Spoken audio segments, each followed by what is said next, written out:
ऐसा लग रहा है कि सचेतक कोई बहुत बड़ा चीज है, मंत्री से ऊपर का चीज है, कभी कोई बना ही नहीं है इस जिले में। या अपने विरोधियों को जिस तरह से धमकी दिए हैं कि मैं ईंट से ईंट बजा दूंगा, तुम्हारी जुबान काट करके कुत्ते को खिला दूंगा, तुमको अगर बरबट्टा में रहना है तो ठीक से रहो। ये कहीं से भी एक हाजी साहब हैं, माननीय विधायक हैं, फिर सचेतक बने, ये शोभा नहीं देता है। अपने विरोधियों को ये कह रहा है कि वो मेरा पेशाब खाया, पैखाना खा करके इतना बड़ा आदमी हुआ। कोई आदमी, कोई कुत्ता या सुअर या पैखाना पेशाब खाता है? और उन्होंने मुझ पर जो भी आरोप लगे हैं कि कहाँ ड्रग्स का धंधा कहाँ पर चल रहा है, बरबट्टा में चल रहा है कि कैरी बीरपुर में चल रहा है। दिल्ली में जो सबसे बड़े ड्रग माफिया हैं, जो अभी जेल में हैं, उनके घर पर कौन जा रहे हैं? उसी तरह किनके भट्टे में शराब का पार्टी चलता है, जिनका अपना खुद किरदार इतना दागदार है, वो खुद अपना चेहरा आईने में देखे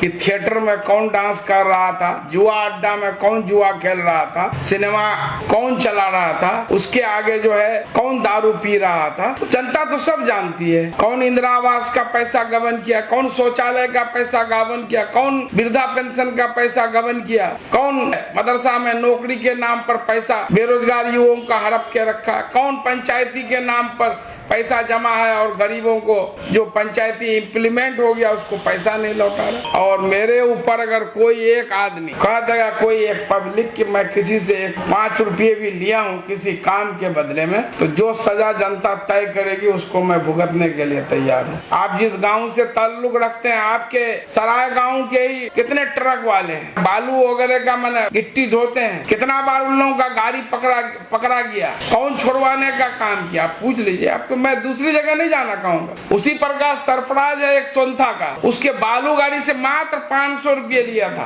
बहादुरगंज में जब बैरियर था, जब मैं पहली बार एमएलए बना था, ओझा नाम का एएसआई था, डीएम साहब एसपी साहब को उसी वक्त बोल करके एफआईआर किया, वो निलंबित हुआ। सब होमगार्ड वाले थे, वो जेल गए। कौन कराया था? वो हाजी साहब करवाए थे क्या? हमने तो भ्रष्टाचार के विरुद्ध जो पब्लिक को लूटने का काम किया, दर्जनों लोगों को, चाहे वो हॉस्पिटल में हो, 2000 रुपया मोहसिन गांव के आदिल से लिया, उसको जेल भेजवाया, बर्खास्त कराया, डीएम साहब से शिकायत खुद मैं अपने पहुंचकर। तो मैं तो हमेशा जनता को ताकत देने का काम किया, अपने को जनता का सेवक समझा। ये नहीं समझा कि मैं एमएलए बन गया हूं तो बहुत बड़ा आदमी, कि उस पर जो है रोब जमाऊं।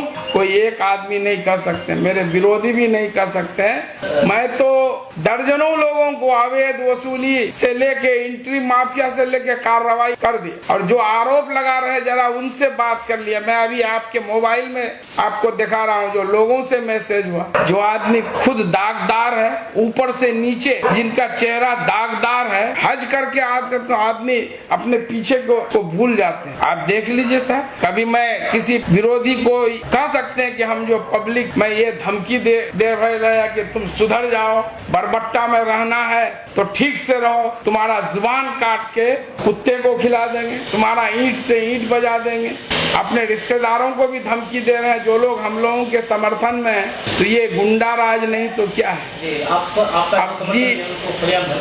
जी, तो मैं तो यही कहूँगा, किसी एक आदमी के कुछ गलत करने से महागठबंधन बदनाम नहीं होता, सब लोग जिम्मेदार नहीं है। मैं इसकी निश्चित रूप से शिकायत करूंगा कि आपके सचेतक माननीय विधायक खुलेआम पब्लिक प्लेस से धमकी दे रहे हैं कि जुबान काट के कुत्ते को खिला दूंगा, ईंट से ईंट बजा दूंगा, तुमको बरबट्टा में रहना है, होश में रहो, ठीक से रहो। ये किसी भी कानून में ये इजाजत किसी को भी, कितने बड़े पद में हो। और ये बिहार में कानून का राज है। नीतीश जी माननीय मुख्यमंत्री हैं, तेजस्वी जी माननीय उप मुख्यमंत्री हैं। मैं भी अगर गलत करूंगा, मैं भी अगर दारू का धंधा करूंगा, ड्रग्स का धंधा करूंगा, तो मेरे ऊपर भी कानून का शिकंजा करेगा।